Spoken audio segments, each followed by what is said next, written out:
Olá, bora mergulhar num conceito que é a base de tudo no direito? Vamos entender como um evento qualquer do nosso dia a dia, de repente passa a ter importância e a gerar consequências legais. E para fazer isso, a gente vai começar pelo primeiríssimo passo de todos, o plano da existência. Já pararam para pensar nisso? Um nascimento, a compra de um pão na padaria, uma batida de carro, o que faz com que o direito vire os olhos e diga: opa, isso aqui me interessa. É exatamente essa pergunta que a gente vai responder juntos hoje, passo a passo. E para nossa conversa fluir bem, a gente vai seguir esse roteiro aqui. Primeiro, entender por que o direito existe. Depois, conhecer as duas peças-chave desse jogo. Aí a gente vê a mágica que conecta tudo, descobre o que nasce dessa conexão e, por fim, focamos no nosso tema principal, o plano da existência. Vamos lá! Então, tudo começa com uma coisa bem simples na verdade, a necessidade. Para a gente conseguir conviver em sociedade de forma minimamente organizada, a gente precisa de regras. As pessoas interagem o tempo todo, e é claro que os interesses vão se chocar. O direito, então, surge como essa ferramenta essencial para botar a ordem na casa. E essa ideia, olha, não é de hoje não. Como diz esse provérbio antigo em latim, onde há sociedade, há direito. É a tradução perfeita de que não dá para viver junto sem o conjunto de regras. O objetivo final, como a fonte aponta, é alcançar a paz social, evitar que tudo vire um caos. Certo. Então, o direito organiza a vida com regras. Mas, na prática, como é que isso acontece? Para entender, a gente precisa conhecer os dois protagonistas dessa história. De um lado, a norma jurídica, do outro, o fato. Entender essa diferença aqui é crucial. A norma jurídica é uma ideia, ela é abstrata, é um dever ser. Pensa nela como se fosse uma forma de biscoito. Ela é um molde, o desenho ideal de como algo deve ser. Já o fato?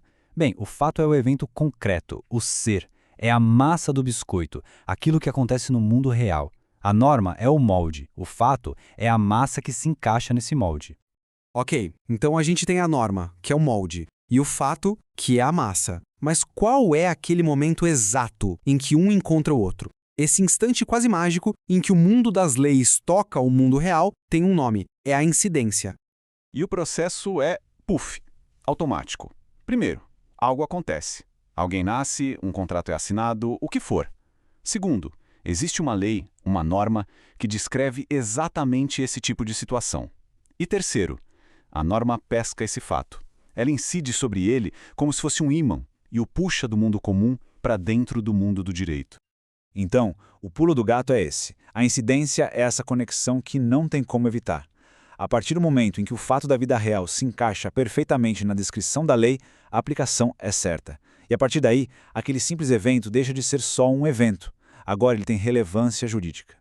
E o que nasce dessa união entre a norma e o fato? É exatamente aqui que um evento comum da vida é, digamos, batizado e passa a fazer parte do universo jurídico.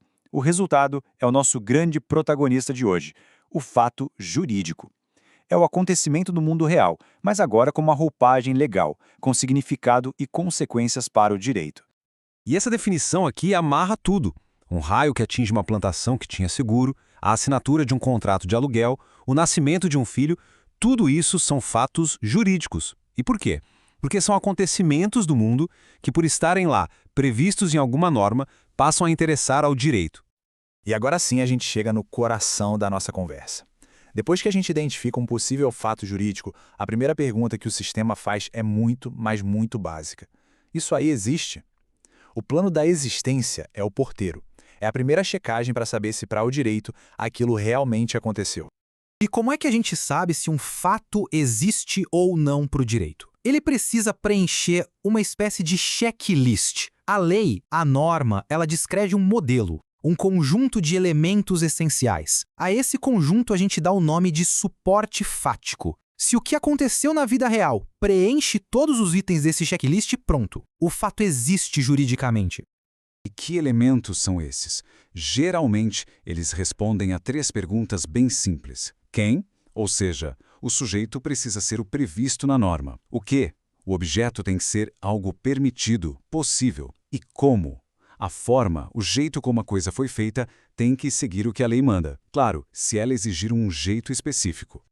E olha que sacada genial do autor Marcos Bernardes de Mello. Ele deixa bem claro que, no plano da existência, o que importa é só o núcleo, o essencial. Outros detalhes, que a gente chama de elementos complementares, podem até afetar se o ato é válido ou não, mas não a sua existência. A análise aqui é simples. Ou tem o essencial, ou não tem.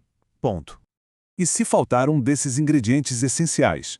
Imagina a venda de um imóvel feita por alguém que não é o dono. Para a lei, esse fato é juridicamente inexistente.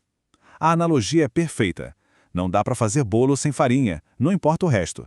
Para o direito, é como se aquele ato simplesmente nunca tivesse acontecido. É um nada jurídico. Ok, então vamos lá.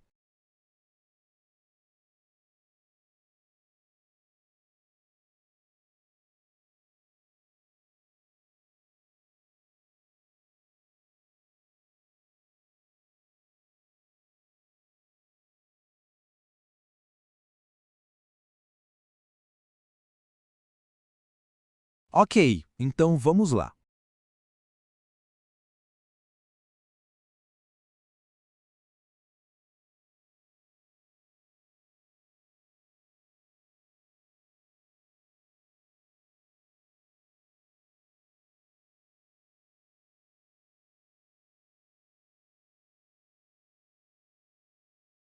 Ok, então vamos lá.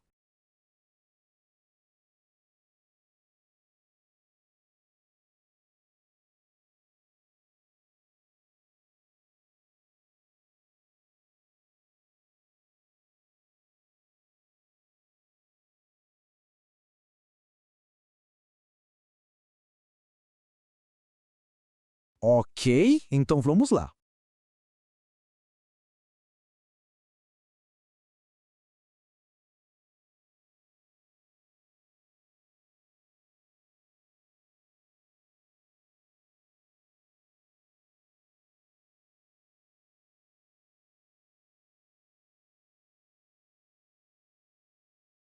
Ok, então vamos lá.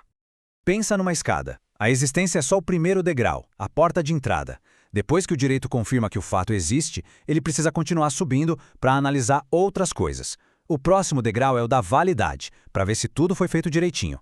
E depois tem o da eficácia, para saber se aquele fato já pode produzir seus efeitos. E isso nos deixa com uma pergunta final para pensar. Imagina um contrato que existe, tem todos os elementos essenciais, mas foi assinado porque uma das partes foi ameaçada. Ele existe, mas claramente tem algo muito errado aí. O que o direito faz com isso? Bom, essa já é uma questão para o próximo degrau da escada, o plano da validade. Mas essa é uma outra história. Por hoje é isso. Até a próxima.